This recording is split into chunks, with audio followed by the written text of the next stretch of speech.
Sir, Rakesh Tikait ಅವ್ರ ಬಗ್ಗೆ ತಮ್ಮ ಅಭಿಪ್ರಾಯ? ಆ, ರಾಕೇಶ್ ಟಿಕಾಯತ್ ಒಬ್ಬರು ರಾಷ್ಟ್ರೀಯ ರೈತ ನಾಯಕ. ಕಳೆದ ವರ್ಷ ಈ ಒಂದು ಮೋದಿ ಸರ್ಕಾರ ಏನು ಕೃಷಿ ಕಾಯ್ದೆ ತಗೊಂಡು ಬಂತು ಅದರ ವಿರುದ್ಧವಾಗಿ ಒಂದು ಐ ಥಿಂಕ್ ಕಠಿಣ ಹೋರಾಟವನ್ನು ಮಾಡಿದಂಥ ಒಂದು ರೈತ ಮುಖಂಡ, ಆಮೇಲೆ ರೈತರಿಗೆ ಒಬ್ಬ ನಾಯಕನಾಗಿದ್ದಾನೆ. ಆಮೇಲೆ ಆ ಕೃಷಿ ಕಾಯ್ದೆಗಳನ್ನು ವಾಪಸ್ ತೆಗೆಸುವಲ್ಲಿ ಒಂದು ಮುಂಚೂಣಿಯಲ್ಲಿದ್ದಾರೆ ರೈತ ನಾಯಕರಲ್ಲಿ, ಅವ್ರು ಕೂಡ ಮುಂಚೂಣಿಲಿದ್ದರು. ಆಮೇಲೆ ಇದನ್ನು ನಾವ್ಯಾರು ತಮಾಷೆಗೂ ತೊಗೊಳಕ್ಕಾಗಲ್ಲ, ಯಾಕಂತಂದರೆ ಒಂದು ವರ್ಷ ಸತತವಾಗಿ ನಡೆದಂಥ ಈ ರೈತರ ಹೋರಾಟ ಏನಿದೆ, ಚಳಿ ಗಾಳಿ ಮಳೆಗೆ 800 ದೇಹಗಳು, 800 ಐ ಥಿಂಕ್ ರೈತರು ಹುತಾತ್ಮರಾಗಿ ಸಿಕ್ಕಂಥ ಈ ಹೋರಾಟ. ಹಾಗಾಗಿ ಇದನ್ನು ನಾವ್ಯಾರು ತಮಾಷೆ ಮಾಡೋಕ್ಕಾಗಲ್ಲ. ಅಕಸ್ಮಾತ್ ಕೋಡಿಹಳ್ಳಿ ಚಂದ್ರಶೇಖರ್ ಅಂತವ್ರು ಯಾರಾದರೂ ಭ್ರಷ್ಟಾಚಾರದಲ್ಲಿ ಮುಳುಗಿ ಈ ಒಂದು ರೈತರ ಸಮುದಾಯಕ್ಕೇನಾದರೂ ಒಂದು ಮಸಿ ಬಳಿಯ ಕೊಟ್ಟಿದ್ರೆ, ಈಗ ಅಕ್ಕಿನಲ್ಲಿ ಕಲ್ಲು ಸಹಜ, ಹಾಗಾಗಿ ಎಲ್ಲ ರೈತರು ಕಳ್ಳರಲ್ಲ. ಆಮೇಲೆ ಆ ಕಳ್ಳರ ಅಂತ ಯಾರು ಇದ್ದರೆ ಅವರನ್ನು ಹೊರಗಡೆ ಇಟ್ಟು ಆ ರೈತ ಸಮುದಾಯಕ್ಕೆ, ಆಮೇಲೆ ಅನ್ನ ಕೊಡುವಂಥ ಒಂದು ಸಮುದಾಯಕ್ಕೆ ನಾವು ಗೌರವ ಕೊಡಬೇಕಾದ ನಮ್ಮ ಮೇಲೆ ಕೆಲಸ. ಆಮೇಲೆ ಈ ಒಂದು ರಾಕೇಶ್ ಟಿಕಾಯತ್ ಅವರು ದೆಹಲಿಯಿಂದ ಇಲ್ಲಿಗೆ ಬಂದಿದ್ದಾರೆ, ಅದೇ ಯು ಪಿಯಿಂದ ಇಲ್ಲಿಗೆ ಬಂದಿದ್ದಾರೆ. ಬಂದಂಥ ಅತಿಥಿಗಳನ್ನು ಸತ್ಕಾರ ಮಾಡಬೇಕಾದ ನಮ್ಮ ಕೆಲಸ. ಅವ್ರಿಗೆ ಮಸಿ ಬೆಳೆದು ತಮಾಷೆ ಮಾಡೋದಾದ್ರೆ, ನಿಜವಾಗ್ಲೂ ಮಸಿ ಬೆಳೆದವ್ರಿಗೆ ತಾಕತ್ತಿದ್ರೆ ಯು ಪಿಗೋ ದೆಹಲಿಗೋ ಹೋಗಿ ಅವ್ರಿಗೆ ಬೆಳೆದ್ರೆ ನಿಜವಾಗ್ಲೂ ಅವ್ರ ರಿಯಾಕ್ಷನ್ ಏನು ಅಂತ ತೋರಿಸ್ತಾರೆ. ಅವರು ಇಲ್ಲಿ ಪ್ರೆಸ್ ಮೀಟ್ ಬಂದಿದ್ದು ಒಂದು ಕ್ಲಾರಿಟಿ ಕೊಡಲಿಕ್ಕೆ, ಈ ಕೋಡಿಹಳ್ಳಿ ಚಂದ್ರಶೇಖರ್ ವಿರುದ್ಧವಾಗಿ ನಡೀತಾ ಇರುವಂಥ ಏನಿದೆ, ಈ ಪವರ್ ಟಿವಿ ತೊಗೊಂಬಂದಂಥ ಐ ಥಿಂಕ್ ಅಲಿಗೇಷನ್ಸ್ ಏನಿದೆ, ಅದಕ್ಕೆ ಕ್ಲಾರಿಟಿ ಕೊಡೋಕೆ ಬಂದಂಥ ವ್ಯಕ್ತಿನ ಅದು ಗಾಂಧಿ ಭವನದಲ್ಲಿ ನೀವು ಚೆಂಡಾಟ ಆಡ್ತೀರಾ, ರಣರಂಗ ಮಾಡ್ತೀರಾ ಅಂತಂದರೆ ನಿಜವಾಗ್ಲೂ ಖಂಡನೀಯ ವಿಚಾರ ಇದು. ರಾಜ್ಯ ಸರ್ಕಾರ ಹಾಗೆ ಪೊಲೀಸ್ ಇಲಾಖೆಯ ನಿರ್ಲಕ್ಷ್ಯತೆ, ಯಾಕೆಂದರೆ ದೇಶದ ಪ್ರಧಾನಿಯನ್ನು ಎದುರಾಕೊಂಡಂಥ ವ್ಯಕ್ತಿ, ಕೇಂದ್ರ ಸರ್ಕಾರವನ್ನು ಎದುರಾಕೊಂಡಂಥ ವ್ಯಕ್ತಿ ರಾಜ್ಯಕ್ಕೆ, ಅದು ಬೆಂಗಳೂರಿಗೆ ಗಾಂಧಿ ಭವನಕ್ಕೆ ಬಂದಂಥ ಸಂದರ್ಭದಲ್ಲಿ ಅವರಿಗೆ ಭದ್ರತೆಯನ್ನು ಒದಗಿಸಲಿ ಎಲ್ಲೋ ಒಂದು ಕಡೆ ರಾಜ್ಯ ಸರ್ಕಾರ ಹಾಗೂ ಪೊಲೀಸ್ ಇಲಾಖೆ ವಿಫಲವಾಗಿದೆ ಅಂತ ರಾಜ್ಯ ಪೂರ್ತಿಯಾಗಿ ಇವತ್ತು ಆಕ್ರೋಶ ಕೇಳಿಬರ್ತಾ ಇದೆ. ಅದ್ರ ಬಗ್ಗೆ ಏನು ಹೇಳ್ತೀರಿ? ನೋ ಡೌಟ್ ಅಬೌಟ್ ಇಟ್, ನಮ್ಮ ಪೊಲೀಸ್ ಇಲಾಖೆಯಲ್ಲಿ ವಿ ಹ್ಯಾವ್ ಇಂಟೆಲಿಜೆನ್ಸಿ. ಈಗ ಒಬ್ಬ ರಾಷ್ಟ್ರೀಯ ನಾಯಕ, ರಾಷ್ಟ್ರೀಯ ರೈತ ನಾಯಕ, ಆಮೇಲೆ ಒಂದು ದೊಡ್ಡ ಹೋರಾಟವನ್ನು ಮುಂಚೂಣಿಲಿ ತೊಗೊಳೋದಂಥ ವ್ಯಕ್ತಿ, ಆ ವ್ಯಕ್ತಿ ಬೆಂಗಳೂರಿಗೆ ಬರ್ತಾ ಇದ್ದಾನೆ ಅಂತಂದರೆ ಈ ರೀತಿ ಸಣ್ಣ ಸಣ್ಣ ವಿಚಾರಕ್ಕೆ ಬೀದಿಗಳಲ್ಲಿ ರಂಪಾಟಗಳನ್ನು ನಾವು ನೋಡ್ತಾ ಇದ್ದೀವಿ. ಬರ್ತಾ ಇದ್ದರೆ ಪೊಲೀಸ್ ಎಲ್ಲೋ ಒಂದು ಕಡೆ ನಿರ್ಲಕ್ಷ್ಯ ಮಾಡಿದ್ರು ಅಂತ ನನಗನ್ಸುತ್ತೆ. ಆಮೇಲೆ ಈ ಭರತ್ ಶೆಟ್ಟಿ ಆ್ಯಂಡ್ ಗ್ಯಾಂಗ್ ಏನಿದೆ, ಇವರ ಒಂದು ಕೃತ್ಯ ಏನಿದೆ, ಇದು ಮೊದಲ ಬಾರಿಯಲ್ಲ. ಒಂದು ತಿಂಗಳ ಇಂಚೆ ಬೆಂಗಳೂರಿನ ಬೀದಿನಲ್ಲಿ ಈ ಹಲಾಲ್ ಕಟ್ ಅನ್ನೋ ವಿಚಾರಕ್ಕೆ ಕರಪತ್ರಗಳನ್ನ ಹಂಚ್ಕೊಂಡು ಸಮಾಜದಲ್ಲಿ ಅಶಾಂತಿಯನ್ನು ಮೂಡಿಸಿದ್ರು. ಅದನ್ನು ಈ ಒಂದು ಪೊಲೀಸ್ ಇಲಾಖೆ, ಬೆಂಗಳೂರು ಪೊಲೀಸ್ ಇಲಾಖೆ ಕಮಲ್ ಪಂತ್ ಇರ್ಬೇಕಾದ್ರೆ ಮುಖ ನೋಡ್ಕೊಂಡು ಸುಮ್ಮನೆ ಇದ್ರು. ನಾವು ಒಂದು ವಕೀಲರ ಗುಂಪು ಹೋಗಿ ಒಂದು ರೆಪ್ರೆಸೆಂಟೇಷನ್ ಕೊಟ್ರಿ, ಈ ರೀತಿ ಶಾಂತಿ ಭಂಗ ಮಾಡ್ತಾ ಇದ್ದಾರೆ, ಇದ್ರ ಬಗ್ಗೆ ಕಾನೂನು ಕ್ರಮ ತಗೊಳ್ಳಿ ಅಂತ. DCP ಸೆಂಟ್ರಲ್ ಅನುಚೇತಿಗೆ ಅದು ವರ್ಗಾವಣೆ ಆಯಿತು. ಆಮೇಲೆ ಅದ್ರ ಬಗ್ಗೆ ಏನೂ ಕ್ರಮ ತಗೊಳ್ಳಿಲ್ಲ. ಒಂದು ಇಷ್ಟೆಲ್ಲ ರಂಪಾಟ ಆದರೂ ಪೊಲೀಸ್ ಇಲಾಖೆ ಮೌನ ವಹಿಸಿದ್ರೆ, ಸಾಮಾನ್ಯವಾಗಿ ಈ ರೀತಿ ಬೀದಿನಲ್ಲಿ ರಂಪಾಟ ಮಾಡೋಂಥವ್ರು, ಅಶಾಂತಿ ಮಾಡೋಂಥವ್ರಿಗೆ ಒಂದು ರೀತಿ ರೆಕ್ಕೆಗೆ ನೀರು ಹಾಕ್ದಂಗೆ ಆಗುತ್ತೆ. ಅವ್ರುಗಳಿಗೇನೋ ಪೊಲೀಸರು ಏನೋ ಮಾಡಲ್ಲ ಬಿಡು, ನಮ್ಮ ಪರವಾಗಿದ್ದಾರೆ ಅನ್ನೋ ಒಂದು ಮೆಸೇಜ್ ಕೊಟ್ಟಾಗ, ಈ ರೀತಿ ಅಲ್ಲಿ ಬಿಟ್ಟಾಗ, ಈಗ ಇಲ್ಲಿ ಬಂದು ರಾಕೇಶ್ ಟಿಕಾಯತ್ಗೆ ಈ ರೀತಿ ಒಂದು ತೊಂದರೆಯನ್ನು ಮಾಡಿದ್ದಾರೆ. ನಿಜವಾಗ್ಲೂ ಅನ್ನ ಹಾಕುವಂಥ ದೇವರುಗಳಿಗೆ ಮಾಡುವಂಥ ದ್ರೋಹ ಅಂತ ನನಗನ್ಸುತ್ತೆ. ಇದು ರಾಕೇಶ್ ಟಿಕಾಯತ್ ಅವರಿಗೆ ಮಸಿ ಬೆಳೆದಂಥ ಸಂದರ್ಭ, ಈ ಒಂದು ಘಟನೆ, ಇದು ಯಾರಿಗೆ, ರಾಜ್ಯ ಸರ್ಕಾರಕ್ಕೆ ಅಥವಾ ಕೇಂದ್ರ ಸರ್ಕಾರಕ್ಕೆ, ಯಾರಿಗೆ ಇದೊಂದು ಅವಮಾನ, ಇದೊಂದು ಕಪ್ಪು ಚುಕ್ಕೆ, ಅಥವಾ ದೇಶದ ರೈತರಿಗೆ ಒಂದು ಮಸಿ ಬೆಳೆದಂತ? ನೋಡಿ, ಈಗ ಇವತ್ತು ಬೆಳಗ್ಗೆ ನನ್ನ ಪೇಪರಲ್ಲಿ ಓದಿದೆ, ಪ್ರಧಾನಮಂತ್ರಿ 8 ವರ್ಷಗಳ ಪೂರ್ಣ ಅಂತಂದರು. ನಮಗೆ ಪ್ರಶ್ನೆ ಏನಪ್ಪ ಅಂತಂದರೆ, 8 ವರ್ಷದಲ್ಲಿ ನೀವು ಮಾಡಿದ್ದೇನು? ಬೇಡಿ ರಂಪಾಟ ಬಿಟ್ಟರೆ ಬೇರೆ ಏನೂ ಮಾಡಿಲ್ಲ, ಬೆಲೆ ಏರಿಕೆ ಬಿಟ್ಟರೆ ಬೇರೆ ಏನೂ ಮಾಡಿಲ್ಲ, ದೇಶದ ಆಸ್ತಿಗಳನ್ನು ಮಾರಾಟ ಬಿಟ್ಟರೆ ಬೇರೆ ಏನೂ ಮಾಡಲಿಲ್ಲ. ಸೊ ನಮ್ಮ ಪ್ರಶ್ನೆ ಅಂದರೆ, ಕೊನೆಯ ಪಕ್ಷ ನೀವು ಇರೋದು ಇನ್ನು 2 ವರ್ಷ ಕಾಲ, ಈ ಪ್ರಧಾನಮಂತ್ರಿ ಮೋದಿ BJP ಸರ್ಕಾರ ಇನ್ನು 2 ವರ್ಷ ಇರ್ತದೆ. ಪ್ರಜಾತಂತ್ರ ವ್ಯವಸ್ಥೆಯಲ್ಲಿ ಗೆದ್ದು ಬಂದರೆ ಬೇರೆ ವಿಚಾರ, ಸೋತ್ರೆ ಮನೆಗೆ ಹೋಗ್ತಾರೆ. ನಮ್ಮ ಪ್ರಶ್ನೆ ಏನಪ್ಪ ಅಂತಂದರೆ, ಈಗ ದೇವರನ್ನು ನೋಡಿಲ್ಲ, ಹಸುವಾದಾಗ ನಮಗೆ ಊಟನೇ ದೇವರು. ಓಕೆ, ಆ ಊಟವನ್ನು ಬೆಳೆಯೋನು ಒಬ್ಬ ರೈತ. ಆ ರೈತನಿಗೆ ಇವತ್ತು ಪ್ರತಿ ವರ್ಷ ಕರ್ನಾಟಕದಲ್ಲಿ 10ರಿಂದ 12,000 ರೈತರು ನೇಣಿಗೆ ಶರಣಾಗ್ತಾರೆ, ಬೆಲೆ ಸಿಗಲ್ಲ. ಆ ರೈತರಿಗೆ ಬೀಜ ಮತ್ತು ಗೊಬ್ಬರವನ್ನು ಬೆಲೆ ಏರಿಕೆ ಮಾಡಿದಂಥದ್ದು ಈ BJP ಸರ್ಕಾರ. ಆಮೇಲೆ ಆ ಒಬ್ಬ ರೈತ ಅನ್ನೋನು, ಆ ರೈತ ನಾಯಕ, ರೈತನೇ ಅಲ್ಲ ರೈತ ನಾಯಕ, ರಾಷ್ಟ್ರೀಯ ರೈತ ನಾಯಕ ಅಂತ ಹೇಳೋದು ತಪ್ಪಾಗಲಾರದು. ಆ ವ್ಯಕ್ತಿ ಬೆಂಗಳೂರಿಗೆ ಬಂದಾಗ ಸೆಕ್ಯೂರಿಟಿ ಕೊಡಬೇಕಾದ್ದು, ಅವರಿಗೆ ಸಂರಕ್ಷಣೆ ಮಾಡಬೇಕಾದ್ದು ಐ ಥಿಂಕ್ BJP ಬೊಮ್ಮಾಯಿ ಸರ್ಕಾರದ ಕೆಲಸ. ಆಮೇಲೆ ಈಗ ಅವನು ಬೆಳೆದಿದ್ದಾನೆ, ಬೆಳೀತಾ ಅವನು ಬೆಳೆದಾಗ ಅಲ್ಲಿ ಒಂದು ಘೋಷಣೆಗಳು ಕರೀತಾರೆ, ಜೈ ಮೋದಿ ಜೈ ಮೋದಿ ಜೈ ಮೋದಿ ಅಂತ. ಸೊ ಇದರಿಂದ ನಮಗೆ ಸ್ಪಷ್ಟವಾಗಿ ಅರ್ಥ ಆಗುತ್ತೆ, ಇದರ ಹಿಂದ್ಗಡೆ ಈ ಒಂದು ಮಸಿ ಬಳಿಯ ಕಾರ್ಯಕ್ರಮ ಇದು ಆತ ಸ್ವಂತವಾಗಿ ಮಾಡಿದ್ದಂತಲ್ಲ, ಇದ್ರ ಹಿಂದ್ಗಡೆ ದೊಡ್ಡ ಷಡ್ಯಂತ್ರಗಳಿದೆ. ಇದ್ರ ಹಿಂದೆ ಗಾಂಧಿ ಭವನದಲ್ಲಿ ಅಶಾಂತಿಯನ್ನು ಮೂಡಿಸಿ ಗಾಂಧಿಯ ಮುಖಕ್ಕೆ ಮಸಿ ಬೆಳೆದಿದ್ದಾರೆ. ಗಾಂಧಿ ಇಡೀ ಪ್ರಪಂಚದಲ್ಲಿ ಶಾಂತಿಯ ಸಂಕೇತ. ಗಾಂಧೀಜಿಯವರು ಬರೀ ಭಾರತಕ್ಕಲ್ಲ, ಇಡೀ ಪ್ರಪಂಚಕ್ಕೆ ಶಾಂತಿಯ ಸಂದೇಶನ ಕೊಟ್ಟವರು.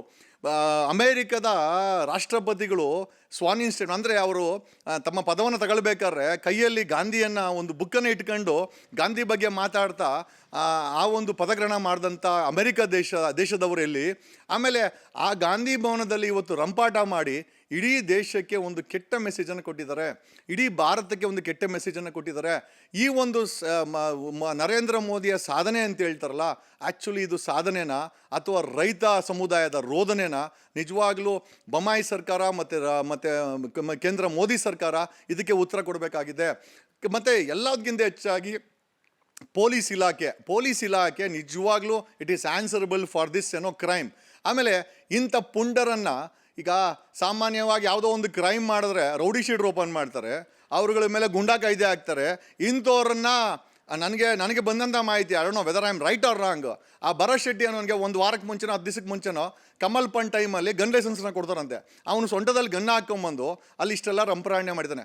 ಅಕಸ್ಮಾತ್ ಆ ಸೊಂಟದಲ್ಲಿ ಗನ್ ಏನಾದರೂ ಟ್ರಿಗರ್ ಆಗಿದ್ದಿದ್ರೆ ಅಥವಾ ಎತ್ಕೊಂಡು ತಮಾಷೆಗೆ ಹೋಗಿ ಇಟ್ಟಿದ್ದೆ ಅದು ಟ್ರಿಗರ್ ಆಗಿಬಿಟ್ಟಿದ್ದರೆ, ಒಬ್ಬ ರೈತ ನಾಯಕನೇನಾದರೂ ಇಲ್ಲಿ ನಾವೇನಾದರೂ ಆ ರೀತಿ ಕೊನೆ ಆಗಿದ್ದಿದ್ರೆ ದೇಶದ ಪರಿಸ್ಥಿತಿ ಏನಾಗ್ತಾ ಇತ್ತು? ಅಲ್ಲಿಗೆ ಯು ಪಿ ರೈತರಿಗೂ ಮತ್ತು ನಮಗೂ ತಂದಿಕ್ದಂಗೆ ಆಯಿತು. ಅಕಸ್ಮಾತ್ ನಮ್ಮವ್ರೇನಾದರೂ ನಾಳೆ ಯುಪಿಗೋ ಡೆಲ್ಲಿಗೋ ಹೋದರೆ ಅವರನ್ನು ಹೊಡೆದಾಕ್ರೆ ಅಂದರೆ ಒಬ್ಬರೊಬ್ಬರು ಗುದ್ದಾಡ್ಕೊಂಡು ಸಾಯ್ಲಿ ಅಂತ ಏನಾದರೂ ಈ ರೀತಿ ರಂಪಾಟ ಮಾಡಿದ್ರೆ ನಮಗಂತೂ ನಿಜವಾಗ್ಲೂ ಆಶ್ಚರ್ಯಕವಾಗಿದೆ. ಆಮೇಲೆ ಈ ಕರ್ನಾಟಕದ ಹೆಸರು ಇಡೀ ಭಾರತದಲ್ಲಿ ಭ್ರಷ್ಟಾಚಾರದಲ್ಲಿ ನಂಬರ್ ಒನ್ ಅಂತ ಎಲ್ಲ ಪೇಪರ್ಗಳು ಬರ್ತಾ ಇದೆ. ಒಂದಂತೂ ಈ BJP ಸರ್ಕಾರ ಬಂದು ಭ್ರಷ್ಟಾಚಾರ ಮಾಡಿ ಬರೀ ಟ್ರಾನ್ಸ್ಫರ್ಗೆ ಅಲ್ಲ, ಅಪಾಯಿಂಟ್ಮೆಂಟ್ಗೂ ದುಡ್ಡು ತಗೊಳ್ತಾರೆ, ಕಾಮಗಾರಿಯಲ್ಲಿ 40% ತಗೊಳ್ತಾರೆ, P1 ಇಂದ ಹಿಡಿದು ಪ್ರೈಮ್ ಮಿನಿಸ್ಟರ್ ಆಫೀಸರ್ಗೂ ಬರೀ ಭ್ರಷ್ಟಾಚಾರ ಕೇಳಿ ಬರ್ತದೆ. ಇಂಥ ಸಮಯದಲ್ಲಿ ಇವರುಗಳು ಒಬ್ಬ ರೈತ ನಾಯಕನನ್ನು ಅವಮಾನ ಮಾಡ್ತಾರೆ, ಪೊಲೀಸ್ ಇಲಾಖೆ ಸಮಜಾಯಿಸಿ ಕೊಡ್ತದೆ ಅಂತಂದರೆ ನಿಜವಾಗ್ಲೂ ಖಂಡನೀಯ. It's A failure of state governance, it's A failure of police, it's A failure of Modi government. ನಿಜವಾಗ್ಲೂ ಇವರು ಮಸಿ ಬೆಳೆದಿದ್ದು ಇಡೀ ಭಾರತಕ್ಕೆ, ಇವರು ಮಸಿ ಬೆಳೆದಿದ್ದು ಒಬ್ಬ ಶಾಂತಿ ದೂತನಾದಂಥ ಗಾಂಧಿಗೆ. ಆ ಗಾಂಧಿ ಭವನದಲ್ಲಿ ಮಸಿ ಬೆಳೆದಿದ್ದಾರಂತೆ, ಅದು ಬರೀ ರೈತ ನಾಯಕ ರಾಕೇಶ್ ಟಿಕಾಯತ್ಗಲ್ಲ, ಅವರು ಬೆಳೆದದ್ದು ಶಾಂತಿ ದೂತನಿಗೆ. ಗಾಂಧಿಗೆ ಬೆಳೆದಂಥ ಮಸಿ, ಭಾರತಕ್ಕೆ ಬೆಳೆದಂಥ ಮಸಿ, ಇಡೀ ಆಡಳಿತಕ್ಕೆ ಬೆಳೆದಂಥ ಮೆಸ್ಸಿ ಅಂತ ನನಗನ್ಸುತ್ತೆ. ಸರ್, ಆ ಒಂದು ಪತ್ರಿಕಾಗೋಷ್ಠಿಗೆ ಒಬ್ಬ ರೈತ ಮುಖಂಡರಾಗೋ ಅಥವಾ ಕಾರ್ಯಕರ್ತರಾಗೋ ಅಥವಾ ಕನ್ನಡ ಪರ ಹೋರಾಟಗಾರರು ಅಂತನೋ ಅಥವಾ ಪತ್ರಕರ್ತರಾಗೋ ಆ ಒಂದು ಪತ್ರಿಕಾಗೋಷ್ಠಿಗೆ ಬಂದು ಹಲ್ಲೆ ಮಾಡ್ತಾರೆ, ಅವ್ರ ಮೇಲೆ ಮೈಕ್ನಿಂದ ಹಲ್ಲೆ ಮಾಡ್ತಾರೆ. ನಂತರ ಚೇರ್ಗಳಿಂದ ಅಲ್ಲಿರ್ತಕ್ಕಂತಹ ಕಾರ್ಯಕರ್ತರು ಯಾರು ರಾಕೇಶ್ ಟಿಕಾಯತ್ ಅವರ ಪರವಾಗಿರ್ತಾರೆ ಅವ್ರ ಮೇಲೆಲ್ಲ ಹಲ್ಲೆ ಮಾಡ್ತಾರೆ. ಅದ್ರ ಬಗ್ಗೆ ಏನು ಹೇಳ್ತೀರಿ? ಒಂದಂತೂ ಖಂಡನೀಯ. ನಿಜವಾಗ್ಲೂ ಅನ್ನ ಹಾಕುವಂಥ ರೈತ ಸಮುದಾಯಕ್ಕೆ ಇವರುಗಳು ಮೈಕ್ ತಗೊಂಡು ಅಟ್ಯಾಕ್ ಮಾಡ್ತಾರೆ ಅಂತಂದರೆ ನಮಗೆ ಅರ್ಥ ಆಗಬೇಕು, ವಾಟ್ ಈಸ್ ದ ರೀಸನ್, ಇದಕ್ಕೆ ಕಾರಣ ಏನು? ಕೋಡಿಹಳ್ಳಿಯವರ ಪರವಾಗಿ ಬಂದಿದ್ದಾರೆ ಅಂತನಾ ಅಥವಾ ಕೋಡಿಹಳ್ಳಿಯವ್ರನ್ನ ಸಮರ್ಥಿಸ್ಕೊಳ್ಳೋಕೆ ಬಂದವ್ರೆ ಅಂತನಾ ಅಥವಾ ಮೋದಿಯನ್ನ ಎದುರಾಕೊಂಡು ರೈತರಿಗೆ ನ್ಯಾಯ ಕೊಡಿಸಿದಂತಹ ರಾಕೇಶ್ ಟಿಕಾಯತ್ಗೆ ಅವಮಾನ ಮಾಡಬೇಕು ಅನ್ನೋ ದೃಷ್ಟಿಯಲ್ಲಿ ಈ ಹಲ್ಲೆ ಆಗಿದೆ ಅಥವಾ ಮಸಿ ಬಳಿಲಾಗಿದೆ ಅಂತ ಯಾವ ರೀತಿ ತಾವು ಇದನ್ನ ವರ್ಣಿಸ್ತೀರಿ? ಅಲ್ಲ, ಒಂದಂತೂ ನಿಜ, ರೈತ ಈ ಒಂದು ಡೆಲ್ಲಿಲಿ ನಡೆದಂಥ ರೈತ ಹೋರಾಟ ಏನಿದೆ ಮೋದಿ ಸರ್ಕಾರವನ್ನು ಮಂಡಿಯಂತೂ ಉರಿಸಿದೆ. ಇಡೀ ಪ್ರಪಂಚದ ಮುಂದೆ ತಾನೊಬ್ಬ ಹೀರೋ ಅಂತ ಮೆರೆದಂಥ ಮೋದಿ ಸರ್ಕಾರಕ್ಕೆ ರೈತರು ಸರೆಂಡರ್ ಮಾಡಿಕೊಂಡ್ರು. ಈ ದೇಶದ ಅನ್ನದಾತನ ಮುಂದೆ ಈ ಮೋದಿ ಸರ್ಕಾರ, ಈ BJP ಸರ್ಕಾರ ಸರೆಂಡರ್ ಆಯಿತು, ಕಾಯ್ದೆ ವಾಪಸ್ ತಗೊಂಡ್ರು. It's a big failure for Modi government. So ಹಾಗಾಗಿ ಎಲ್ಲೋ ಒಂದು ಕಡೆ ಮೋದಿ ಸರ್ಕಾರಕ್ಕೆ, BJPಯವರಿಗೆ, ಸಂಘ ಪರಿವಾರದವ್ರಿಗೆ ಈ ಕೋಪ ಇದೆ ರೈತರ ಮೇಲೆ. ಆಮೇಲೆ ಈ ಕೋಡಿಹಳ್ಳಿ ನಿಜವಾಗ್ಲೂ ಹೇಳ್ತೀನಿ, ಅದೇ ಅಕ್ಕಿನಲ್ಲಿ ಕಲ್ಲಿದ್ದಂಗೆ ಈತ ಮಾಡಿದಂಥ ಒಂದು ಸಣ್ಣ ತಪ್ಪೇನಿದೆ ಅದು ರೈತ ಸಮುದಾಯವನ್ನು ಐ ಥಿಂಕ್ ದೂಷಣೆ ಮಾಡೋಕ್ಕೆ ಇವರು ಕಾರಣಕರ್ತ ತಗೊಂಡ್ರು. ಆಮೇಲೆ ಅಲ್ಟಿಮೇಟಾಗಿ ಅವ್ರಿಗೊಂದು ರಿವೆಂಜ್ ಇತ್ತು, ಮೋದಿ ಸರ್ಕಾರನ ಸರೆಂಡರ್ ಮಾಡಿದಂಥ ಈ ಒಂದು ಐ ಥಿಂಕ್ ರೈತ ಸಮುದಾಯವನ್ನು. ಆ್ಯಂಡ್ ಅಫ್ಕೋರ್ಸ್ ಯು ಪಿ ವಿಚಾರದಲ್ಲಿ ಇವರೇ ತಮ್ಮ ನಾಯಕತ್ವವನ್ನು ವಹಿಸ್ಕೊಂಡಿದ್ರು. ಹಾಗಾಗಿ ರಾಕೇಶ್ ಟಿಕಾಯತ್ ಮೇಲೆ ಒಂದು ಕಣ್ಣಿತ್ತು. ಹಾಗಾಗಿ ಇದನ್ನು ಎಲ್ಲೋ ಒಂದು ಕಡೆ ಈ ಕೋಡಿಹಳ್ಳಿ ಅನ್ನೋ ವಿಚಾರವನ್ನು ರಾಕೇಶ್ ಟಿಕಾಯತ್ಗೆ ಅವಮಾನ ಮಾಡೋಕ್ಕೋ ಅಥವಾ ರಿವೆಂಜ್ ತಗೊಳಕ್ಕೋ ಅಥವಾ ನಾವು ರೈತರನ್ನೂ ಹೊಡಿಬಲ್ರಿ ಅನ್ನ ಹಾಕೋ ರೈತರು, ಯಾಕಂದರೆ ಈ ದೇಶದಲ್ಲಿ ಬೆಳೆ ಬೆಳೆದು ಅನ್ನ ಬೆಳೆಯೋನು ರೈತ. ಇವ್ರ ಕೆಲಸ ಏನು ಅಂದರೆ ಮಸಿ ಬೆಳೆಯೋದು. ಆಮೇಲೆ ಮಸಿ ಬೆಳೆಯೋರ್ಗೂ ಅನ್ನ ಬೆಳೆಯೋರ್ಗೂ ಎಲ್ಲಿಂದ ಎಲ್ಲಿಗೆ ವ್ಯತ್ಯಾಸ. ನಿಜವಾಗ್ಲೂ ನಾಚಿಕೆಗೇಡಿನ ಸಂಗತಿ. ಇಂಥವ್ರ ಮೇಲೆ ಕಠಿಣ ಕಾನೂನು ಕ್ರಮ ಜರುಗಿಸ್ಬೇಕು. ಒಂದು ಸ್ಟೇಟ್ಮೆಂಟ್ ಕೊಟ್ಟಿಲ್ಲ ಇದುವರೆಗೂ. ವಿರೋಧ ಪಕ್ಷದ ನಾಯಕರು ಬಂದು ಡಿ ಕೆ ಶಿವಕುಮಾರ್ ಬಂದರಲ್ಲಿ, ಆಮೇಲೆ ನಾನಾ ರೀತಿ ಸಂಘಟನೆಗಳು ಬಂದಲ್ಲಿ ನಿಂತ್ಕೊಂಡ್ರು ಅವ್ರ ಪರವಾಗಿ. ಆದರೆ ಇದುವರೆಗೂ ರಾಜ್ಯ ಸರ್ಕಾರ ಜವಾಬ್ದಾರಿ ಹೊತ್ತು ಜ್ಞಾನೇಂದ್ರನೇ ಆಗಿರಲಿ, ಬೊಮ್ಮಾಯಿನೇ ಆಗಿರಲಿ, ಇದುವರೆಗೂ ಒಂದು ಜವಾಬ್ದಾರಿಯುತದಂಥ ಸ್ಟೇಟ್ಮೆಂಟನ್ನು, ಈ ಒಂದು ಸಿಚುವೇಶನ್ನ ಖಂಡನೀಯ ಮಾಡೋದು ಅಥವಾ ಸಂಬಂಧಪಟ್ಟಂಥ ಇನ್ಸ್ಪೆಕ್ಟರ್ನ DCPನ ಸಸ್ಪೆಂಡ್ ಮಾಡೋದು. They are eligible to be suspended. ಇದುವರೆಗೂ ಯಾವುದೇ ಕ್ರಮ ಜರುಗಿಸಿಲ್ಲ. ಬರೀ ಲಿಪ್ ಸರ್ವಿಸು, ಎಲ್ಲೋ ಒಂದು ಕಡೆ ಅರೆಸ್ಟ್ ಮಾಡಿದ್ವಿ ಅಥವಾ ಜೈಲಿಗೆ ಕಳಿಸ್ವಿ ಅಂತ ಅವರೇ ಸ್ಯಾಟಿಸ್ಫ್ಯಾಕ್ಷನ್ ಮಾಡ್ತಾ ಇದ್ದಾರೆ ಹೊರತು ಇದುವರೆಗೂ ಸರಿಯಾದಂಥ ಕಾರ್ಯಕ್ರಮ ಆಗಿಲ್ಲ ಇದ್ರ ಮೇಲೆ. ಸರ್, ರಾಜ್ಯ ಸರ್ಕಾರಕ್ಕೆ ಹಾಗೆ ದೇಶದ ರೈತರಿಗೆ, ನಮ್ಮ ರಾಜ್ಯದ ರೈತರಿಗೆ, ಒಬ್ಬ ರೈತ ನಾಯಕನ ಮೇಲೆ ಆದಂಥ ಹಲ್ಲೆ, ಮಸಿ ಬಳ್ದಂಥ ಈ ಒಂದು ಸಂದರ್ಭ, ಈ ಒಂದು ಘಟನೆಗೆ ಏನನ್ನು ಹೇಳಕ್ಕೆ ಬಯಸ್ತೀರಿ? ನಾವು ಯಾವಾಗಲೂ ನಮ್ಮದೆಲ್ಲ ರೈತ ಕುಟುಂಬ, ನಮ್ಮ ತಂದೆಯವರು ನಮ್ಮ ತಾತನವರು ಅನ್ನ ಬೆಳೀತಾ ಇದ್ದಂಥವ್ರು. ಹಾಗಾಗಿ ನಾವು ರೈತ ಕುಟುಂಬದ ಬಂದಿರೋದ್ರಿಂದ ನಾವು ರೈತರ ಜೊತೆಲಿ ಇರ್ತೇವೆ. ಆಮೇಲೆ ಕಾರಣ ಇರಬೇಕು. ಇವನು ಭರತ್ ಶೆಟ್ಟಿ ಅಂತ ಏನು ಗ್ಯಾಂಗ್ ಕಟ್ಕೊಂಡ್ಬಂದ, ಈತ is known for all this nuisance. ಇಂಥ ನ್ಯೂಸೆನ್ಸ್ಗಳನ್ನ ಪ್ರಮೋಟ್ ಮಾಡ್ತಾ ಇರೋದು BJP ಸರ್ಕಾರ. ಇಂಥವ್ರ ಜೊತೆಲಿ ಫೋಟೋ ಇಡಿಸ್ಕೊಂತ ಇರೋದು ಹೋಮ್ ಮಿನಿಸ್ಟ್ರು, ಇಂಥವ್ರ ಜೊತೆಲಿ ಫೋಟೋ ಇಡಿಸ್ಕೊಂತ ಇರೋದು CM, ಇಂಥವ್ರ ಜೊತೆಲಿ ಫೋಟೋ ಇಡಿಸ್ಕೊಂತ ಇರೋದು ಮುತಾಲಿಕು. ಇಂಥ ಸಣ್ಣ ಸಣ್ಣ ವಿಚಾರ. ಎಲ್ಲೋ ಮಂಗಳೂರಿಂದ ಬಂದಂಥ ಒಬ್ಬ ಭರತ್ ಶೆಟ್ಟಿ ಬೆಂಗಳೂರಲ್ಲಿ ಹೋಟೆಲ್ ಬಿಸ್ನೆಸ್ ಮಾಡಿಕೊಂಡು ಈ ರೀತಿ ಕೃತ್ಯಗಳನ್ನು ಮಾಡ್ತಾರಂತೆ. ಕಡಿವಾಣ ಹಾಕೋಕ್ಕಾಗಲ್ಲ ಅಂತಂದರೆ ನಿಜವಾಗ್ಲೂ ಪೊಲೀಸ್ ವ್ಯವಸ್ಥೆಯ ಫೇಲೂರು. ಪೊಲೀಸವರು ಈತನಿಗೆ ಗನ್ ಲೈಸೆನ್ಸ್ ಕೊಡ್ತಾರೆ. ಏನಕ್ಕೆ? ಸೊಂಟದಲ್ಲಿ ಹಾಕೊಂಡು ಈ ಸಿಕ್ಕಿದವ್ರಿಗೆಲ್ಲ ಮಸಿ ಬಳಿಯೋಕ. ಇನ್ನೊಂದು 2 ಸಾವಿರ ಹಂಗೆ ಬಿಟ್ಟರೆ ಗುಂಡು ಹಾರಿಸ್ತಾನೆ. ಹಾಗಾಗಿ ಎಲ್ಲೋ ಒಂದು ಕಡೆ ರಾಜ್ಯ BJP ಸರ್ಕಾರ ಪುಂಡರಿಗೆ ಹಾಸಿಗೆ ಆಗ್ತಾ ಇದೆ. ಆಮೇಲೆ ಇದಕ್ಕೆ ಕಾರಣವೂ ಸಹ ಇದೆ. ದಿನಕ್ಕೆ ಪೊಲೀಸ್ ಸಬ್ ಇನ್ಸ್ಪೆಕ್ಟರ್ ಸ್ಕ್ಯಾಮ್ 400-500 ಕೋಟಿದು, ಅಸಿಸ್ಟೆಂಟ್ ಪ್ರೊಫೆಸರ್ ಸ್ಕ್ಯಾಮು ಅದು ಒಂದು 400-500 ಕೋಟಿದು, ಬ್ರೇಕ್ ಇನ್ಸ್ಪೆಕ್ಟರ್ ಸ್ಕ್ಯಾಮ್ ಅದು 400-500 ಕೋಟಿದು, 2 ತಿಂಗಳಿಂದ 40% ಐ ಥಿಂಕ್ ಕಾಮಗಾರಿಗಳ ಸ್ಕ್ಯಾಮನ್ನು ಓಪನ್ ಆಗಿ ಕಾಂಟ್ರಾಕ್ಟ್ ಅಸೋಸಿಯೇಷನ್ ಪ್ರೆಸಿಡೆಂಟೇ ಹೇಳಿದ್ರು ಅದೊಂದು ದೊಡ್ಡ ಸ್ಕ್ಯಾಮು. ಪ್ರತಿಯೊಂದು ವಿಚಾರದಲ್ಲೂ ಸ್ಕ್ಯಾಮ್. ಈಗ ಅವ್ರು ಕೈಗಿಟ್ಟಿರೋದು ಪಠ್ಯಕ್ರಮಕ್ಕೆ. ಅಲ್ಲೊಬ್ಬ ಟ್ಯೂಷನ್ ಮೇಸ್ಟರ್ನ ಕರ್ಕೊಂಬಂದು ಆತ ನಾಡ ಗೀತೆಯನ್ನು ತನ್ನದೇ ಆದ ರೀತಿಯಲ್ಲಿ ಭರಾಟೆನಲ್ಲಿ ಆತ ಕಿಂಡಲ್ ಮಾಡ್ತಾನೆ. ಕುವೆಂಪು ಅವ್ರನ್ನ ಅವಮಾನಿಸ್ತಾನೆ, ನಾಡಗೀತೆಯನ್ನು ಅವಮಾನಿಸ್ತಾನೆ, ನಾಡ ಧ್ವಜವನ್ನು ತನ್ನ ಒಳ ಅಂಗೆಗಳಿಗೆ ಕಂಪೇರ್ ಮಾಡ್ತಾನೆ. ಇಂಥವನ್ನ ಕರ್ಕೊಂಬಂದು ಅಲ್ಲಿ ಕುಣಿಸಿ, ಅಲ್ಲಿ ಕೂಡ ಫೇಲ್ಯೂರ್ ಅದು. ಅಲ್ಲೂ ಕೂಡ BJP ಸರ್ಕಾರ ಆತನನ್ನು ಕೈ ಬಿಡೋಕ್ಕೆ ರೆಡಿ ಇಲ್ಲ. ಅಲ್ಟಿಮೇಟಾಗಿ ಅವ್ರಿಗೆ ಇಶ್ಯೂಗಳು ಬೇಕಾಗಿದೆ. ಕಾರಣ ಏನಕ್ಕೆ ಅಂತಂದರೆ ಇವರುಗಳು ಭ್ರಷ್ಟಾಚಾರ ಮಾಡುವಂಥ ಸರ್ಕಾರ. ಇವರು ಕಪ್ಪು ಹಣ ತರೋದಲ್ಲ, ಇದ್ದಿದ್ದಂಥ ಎಲ್ಲ ಹಣವನ್ನು ದೋಚಿ ಜನರಿಗೆ ಚಿಪ್ ಕೊಡುವಂಥ ಸರ್ಕಾರ. ತಮ್ಮ ಫೇಲ್ಯೂರ್ಸನ್ನು ಮುಚ್ಕೊಳ್ಲಿಕ್ಕೆ ಈ ಭರತ್ ಶೆಟ್ಟಿ ಅಂತ ವ್ಯಕ್ತಿಗಳಿಗೆ ಇವರೇ ಪ್ರಮೋಟ್ ಮಾಡ್ತಾ ಇದ್ದಾರೆ. If I am not wrong, it's a big conspiracy. ಇದು ಸಡನ್ನಾಗಿ ಬಂದು ಭರತ್ ಶೆಟ್ಟಿ ಬೆಳೆದದಲ್ಲ. ಈತನ ಹಿಂದ್ಗಡೆ ದೊಡ್ಡ ಕೈಗಳಿದೆ, ಕಾಣದ ಕೈಗಳಿದೆ. ಆತ ಇವನ್ BJPನಲ್ಲೂ ಗುರ್ಸ್ಕೊಂಡಿದ್ದಾನೆ. ಈಗ BJP ಸರ್ಕಾರ ಹೇಳುತ್ತೆ ನಮಗೂ ಅವನಿಗೆ ಸಂಬಂಧ ಇಲ್ಲ ಅಂತ. ದಿವ್ಯಾ ಆದರ್ಗಿಗೂ ಅಷ್ಟೇ ಅದೇ ಥರ ಹೇಳಿದ್ದು. ದಿವ್ಯಾ ಆದರ್ಗಿ ಈ ಒಂದು BJP ಸರ್ಕಾರದಲ್ಲಿ ಯಾವ ಸಂಸ್ಥೆಗಳಲ್ಲಿ ಆಕೆ she is holding A post even today, even after arrest. BJP ಮಾಡೋದೆಲ್ಲ ಇದೇ ರೀತಿ ನಾಡದ್ರೋಹಿಗಳಿಗೆ ಕೆಲಸ ಮಾಡೋರಿಗೆ ಅವ್ರಿಗೆ ಪುಷ್ಟಿ ಕೊಡೋದು, ಅವ್ರ ಜೊತೆಲಿ ನಿಂತ್ಕೊಳ್ಳೋದು, ಅವ್ರೇನಾದರೂ ಮಾಡಿದ್ರೆ ತಪ್ಪು ಸಿಕ್ಕಾಕೊಂಡಾಗ ನಮಗೆ ಗೊತ್ತಿಲ್ಲ ಅನ್ನೋದು BJP ಸರ್ಕಾರದ ಒಂದು ಅಜೆಂಡಾ. ಹಾಗಾಗಿ I think this is a preplanned action. Sir, ಈಗ ಭರತ್ ಶೆಟ್ಟಿ ಏನು ರೈತ ಮುಖಂಡಂಗೆ ಮಾಡಿರ್ತಕ್ಕಂಥ ಈ ಒಂದು ಹಲ್ಲೆ, ಇದಕ್ಕೆ ಯಾವ ರೀತಿಯಾದಂಥ ಒಂದು ಕ್ರಮ ಕೈಗೊಳ್ಬೋದು ನಮ್ಮ ಪೊಲೀಸ್ ಇಲಾಖೆ? ಈಗ ಸಜ್ಜೆಯಾಗಿದೆ, ಈಗ ಅವ್ರಿಗೆ ಬೇಲ್ ಆಗುತ್ತಾ? ಇಲ್ಲ, ನೋಡಿ ನಾವು ಇದರಲ್ಲಿ ಏನೋ ಕೋರ್ಟ್ನಲ್ಲಿ ನಡೆದಂಥ ಒಂದು ಸಣ್ಣ ಘಟನೆ, ನನ್ನ ಮೇಲೆ ನಡೆದಂಥ ಹಲ್ಲೆನಲ್ಲಿ ನನ್ನ ಮೇಲೆ ಇದೇ BJP ಸರ್ಕಾರ, ಇದೇ ಪೊಲೀಸವರು false attempt to murder case ಹಾಕಿ ಜೈಲಿಗೆ ಕಳಿಸ್ತಾರೆ. ಅಲ್ಲಿ ನನ್ನ ಮೇಲೆ ಎಲ್ಲ ಆಗಿದ್ದು, ನನ್ನ ಮೇಲೆ ಸುಳ್ಳು ಕೇಸ್ ಹಾಕಿ ಇವರು ಜೈಲಿಗೆ ಕಳಿಸ್ತಾರೆ. ಏನಕ್ಕೆ ಅಂತಂದರೆ ಇದೇ BJP ಸರ್ಕಾರದ ಅಕ್ರಮಗಳನ್ನು ನಾವು ಎಕ್ಸ್ಪೋಸ್ ಮಾಡಿದ್ವಿ, ಇವ್ರು ಮಾಡ್ತಾ ಇರೋಂಥ ದುರಾಡಳಿತವನ್ನು ಎಕ್ಸ್ಪೋಸ್ ಮಾಡಿದ್ವಿ. ಈಗ ಒಂದು ಫಾಲ್ಸ್ ಕೇಸ್ ಹಾಕಿ ನಮ್ಮನ್ನು ಕಳಿಸ್ತಾರೆ, ಜೆನ್ಯೂನ್ ಆಗಿ ಮೈಕ್ ಎತ್ಕೊಂಡು ಹೊಡೆದಿದ್ದಾರೆ. ಅದು ವಿಡಿಯೋ ಕವರೇಜ್ ಇದೆ, ಅಲ್ಲಿ ನಡೆದಂಥವ್ರು ಎಲ್ಲರೂ ಕೂಡ video coverage, it's available in social media. They have attacked Rakesh Tikait with a mic. ಒಂದು ಮೈಕನ್ನು ಹಿಡಿದು ಅಟ್ಯಾಕ್ ಮಾಡಿದರೆ it's nothing but attempt to murder. ಅಕಸ್ಮಾತ್ ಅವ್ರು ತಲೆಗೆ ಬಿದ್ದಿದ್ರೆ, ತಲೆಗೆಲೆ ಹೊಡೆದೋಗಿದ್ರೆ ಸತ್ತೋಗಿರೋರು. So it's nothing but an attempt to kill him. So ಹಂಗಾಗಿ this is a very serious issue. ಹಂಗಾಗಿ ಬರೀ ಇವ್ರ ಮೇಲೆ 307 ಹಾಕಿ ಜೈಲಿಗಟ್ಟೋದಲ್ಲ, ಇಂಥವ್ರ ಮೇಲೆ ಗೂಂಡಾ ಕಾಯ್ದೆನ ಎನ್ಫೋರ್ಸ್ಮೆಂಟ್ ಮಾಡಬೇಕು. ಇಂಥವ್ರ ಮೇಲೆ this is nothing but act of A rowdyism. ಇವರು ಯಾರ್ಯಾರೋ ತಲೆಗೆ ಬಟ್ಟೆ ಇಲ್ದವ್ರಿಗೆಲ್ಲ ರೌಡಿ ಪಟ್ಟಗಳನ್ನು ಕಟ್ತಾರೆ. ಮಂಗಳೂರಿಂದ ಬಂದಂಥ ಈ Bharat Shetty is a criminal conspirator. ಇವನ ಹಿಂದೆ ದೊಡ್ಡ ದೊಡ್ಡ ಷಡ್ಯಂತ್ರ ಮಾಡೋರಿದ್ದಾರೆ. ಇವನು ಹಣಕ್ಕೋಸ್ಕರ ಮಾಡಿದ್ನೋ, ಹೆಸ್ರಿಗೋಸ್ಕರ ಮಾಡಿದ್ನೋ, ಅಥವಾ ಸಾಯಿಸೋಕ್ಕೆ ಮಾಡಿದ್ನೋ ಗೊತ್ತಿಲ್ಲ.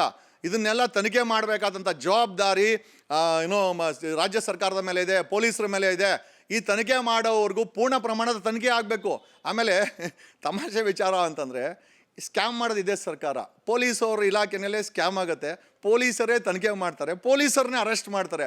ನಿಜವಾಗ್ಲೂ ಇದಕ್ಕಿಂತ ತಮಾಷೆ ಮತ್ತೊಂದಿಲ್ಲ. ಇಲ್ಲಿ ಅಷ್ಟೇ, ಇವ್ರ ಪಕ್ಷಕ್ಕೆ ಸಂಬಂಧಪಟ್ಟವರೇ ಅಲ್ಲಿ ಗಲಾಟೆ ಮಾಡ್ತಾರೆ, ಇವ್ರ ಸರ್ಕಾರನೇ ಅವ್ರನ್ನ ಅರೆಸ್ಟ್ ಮಾಡ್ತಾರೆ, ಇವರೇ ಅವ್ರ ಪರವಾಗಿ ಸ್ಟೇಟ್ಮೆಂಟ್ ಕೊಡ್ತಾರೆ, ಇವರೇ ಅವ್ರನ್ನ ಪ್ರಾಸಿಕ್ಯೂಟ್ ಮಾಡ್ತಾರೆ. ಎಲ್ಲಿದೆ ನ್ಯಾಯ? ಹಾಗಾಗಿ ಇಡೀ ಘಟನೆಗಳಿಗೆ ನಡೀತಾ ಇರೋವಂಥ ಅವಾಂತರಗಳಾಗಿರ್ಬೋದು, ನಡೀತಾ ಇರೋವಂಥ ಭ್ರಷ್ಟಾಚಾರ ಆಗಿರ್ಬೋದು, ನಡೀತಾ ಇರೋವಂಥ ಅಪಾಯಿಂಟ್ಮೆಂಟ್ ಸ್ಕ್ಯಾಮ್ಗಳಾಗಿರ್ಬೋದು, ಅಥವಾ ಈ ಚಕ್ರತೀರ್ಥನ ಈ ಒಂದು ಘಟನೆಗಳಾಗ್ಬೋದು, ಎಲ್ಲದಕ್ಕೂ ಈ BJP ಸರ್ಕಾರನೇ ಮೂಲ ಕಾರಣ. They are the conspirators, they are behind scene. ಈ ಎಲ್ಲ ಘಟನೆಗಳೇ. ಇನ್ಫ್ಯಾಕ್ಟ್ ನನ್ನ ತಿಳಿದ ಮಟ್ಟಿಗೆ BJP ತನ್ನ ತೀಟೆಯನ್ನು ತೀರಿಸ್ಕೊಂಡಿದೆ. ರಾಷ್ಟ್ರ ಮಟ್ಟದಲ್ಲಿ ಮೋದಿಯನ್ನು ಮಂಡಿ ಊರಿಸಿದಂಥ ರೈತ ನಾಯಕರನ್ನ ಅಟ್ಯಾಕ್ ಮಾಡಿ BJP ಎಸ್ ನಾನು ಕೂಡ ರಿವೆಂಜ್ ತಗೊಂಡು ಬಲ್ಲೆ ಅನ್ನೋ ಒಂದು ಮೆಸೇಜನ್ನು ರೈತ ಸಮುದಾಯಕ್ಕೆ ಕೊಟ್ಟಿದೆ. ಕರ್ನಾಟಕದ ರೈತ ಸಮುದಾಯ ಅನ್ನೋ ತಾವು ಇದನ್ನು ಜ್ಞಾಪಕದಲ್ಲಿ ಇಟ್ಕೊಬೇಕು. 2023ಕ್ಕೆ ನಿಮ್ಮ ಮನೆ ಬಾಗಿಲಿಗೆ ಬರ್ತಾರೆ. ನೀವು ಅನ್ನ ತಿಂದಂಥ BJPಯವರು ನಿಮ್ಮ ಮನೆ ಬಾಗಿಲಿಗೆ ಮತ್ತೆ ಬರ್ತಾರೆ ನಿಮ್ಮ ಮತ ಭಿಕ್ಷೆಯನ್ನು ಬೇಡಲು. ಆವತ್ತು ನೀವು ಈ ರಿವೆಂಜನ್ನು ಈ BJP ಸರ್ಕಾರಕ್ಕೆ ಕೊಡಬೇಕು, ಅವ್ರಿಗೆ ಬುದ್ಧಿ ಕಲಿಸ್ಬೇಕು. ಇವರು ರೈತ ವಿರೋಧಿಗಳು, ಈ ಅನ್ನ ಬೆಳೆಯೋ ದೇವರ ವಿರೋಧಿಗಳು. ಹಾಗಾಗಿ ಬುದ್ಧಿ ಕಲಿಸೋಕ್ಕೆ ನಮ್ಮ ಹತ್ರ ಸಮಯನೂ ಇದೆ, ಅವಕಾಶನೂ ಇದೆ. ಕರ್ನಾಟಕದ ರೈತರು ಒಗ್ಗೂಟಾಗಬೇಕು. ಅದರಲ್ಲಿ ಯಾರಾದರೂ ಭ್ರಷ್ಟಾಚಾರ ಮಾಡಿದ್ರೆ ಕೋಡಿಯಲ್ಲಿ ಅಂತ ಕಿತ್ತಾಕಿ, ನೋ ಇಶ್ಯೂ. ಯಾಕಂದರೆ ಅಕ್ಕಿ ಇದ್ದ ಮೇಲೆ ಕಲ್ಲು ಸಹಜ. ಅದರಲ್ಲಿ ಯಾರೋ ಕಳ್ತನ ಮಾಡ್ದಂದ್ರೆ ಇಡೀ ರೈತ ಸಮುದಾಯವನ್ನು ನಾವು ದೂಷಿಸಲ್ಲ. ರೈತರ ಪರವಾಗಿ ನಿಂತ್ಕೊಳ್ತೀವಿ. ರೈತರು ಈ ದೇಶದ ಆಸ್ತಿ, ರೈತರು ಹಸು ನೀಗ್ಸೋರು, ರೈತರು ಈ ದೇಶದ ಸಮಾಜಕ್ಕೆ ಒಂದು ರೀತಿ ದೇವರುಗಳು. ಅವ್ರನ್ನ ಕಾಪಾಡಬೇಕಾದ್ರು ನಮ್ಮ ಕೆಲಸ. ಅವ್ರ ಜೊತೆಲಿ ನಿಂತ್ಕೊಳ್ತೀವಿ ನಾವು. ಆಮೇಲೆ ನನಗೆ ಪೂರ್ಣ ಪ್ರಮಾಣದಲ್ಲಿ ಹೇಳ್ಬೇಕಂದ್ರೆ ಇದು ಭರತ್ ಶೆಟ್ಟಿ ಮಾಡಿದಂಥ ಅಟ್ಯಾಕ್ ಅಲ್ಲ, BJPಯವರು ತಮ್ಮ ತೀಟೆಯನ್ನು ತೀರಿಸ್ಕೊಂಡಿದ್ದಾರೆ ಅಂತ ನನಗನ್ಸುತ್ತೆ. Thank you very much sir. ಇದಿಷ್ಟು ಅಡ್ವೊಕೇಟ್ ವಕೀಲ್ ಸಾಬ್ ಅವರ ಒಂದು ಅಭಿಪ್ರಾಯವನ್ನು TV12 ಕನ್ನಡ ಜೊತೆ ಹಂಚ್ಕೊಂಡಿರ್ತಕ್ಕಂಥದ್ದು. ಕೇಂದ್ರ ಸರ್ಕಾರ, ಒಟ್ಟಾರೆ BJP, ಅದು ರಾಜ್ಯ ಸರ್ಕಾರ ಇರ್ಬೋದು ಅಥವಾ ಕೇಂದ್ರ ಸರ್ಕಾರ ಇರ್ಬೋದು, ರಾಕೇಶ್ ಟಿಕಾಯತ್ ಮೇಲೆ ಒಂದು ದ್ವೇಷದಿಂದ ಅವರ ಮೇಲಿನ ಒಂದು ಸೇಡನ್ನು ತೀರಿಸ್ಕೋಬೇಕು ಅಂತೇಳಿ ಭರತ್ ಶೆಟ್ಟಿ ಹಾಗೂ ಗ್ಯಾಂಗನ್ನು ಮುಂದೆ ಇಟ್ಕೊಂಡು ಇವರೇ ಮಾಡಿರ್ತಕ್ಕಂಥ ಪ್ಲ್ಯಾಂಡ್ ಅಂತೇಳಿ ಇವತ್ತು ಜಗದೀಶ್ ಅವರು ನೇರವಾಗಿ ಕೇಂದ್ರ ಸರ್ಕಾರ ಹಾಗೂ ರಾಜ್ಯ ಸರ್ಕಾರ ಹಾಗೂ ಪೊಲೀಸ್ ಇಲಾಖೆಯನ್ನು ನೇರವಾಗಿ ಗುರಿ ಮಾಡಿರ್ತಕ್ಕಂಥದ್ದು. ಕ್ಯಾಮ್ರಾಮನ್ ರಾಮು ಜೊತೆ ಚನ್ನಕೇಶವ್, TV12 ಕನ್ನಡ, ಬೆಂಗಳೂರು. TV12 ಕನ್ನಡ, ಇದು ಕನ್ನಡಿಗರ ಧ್ವನಿ.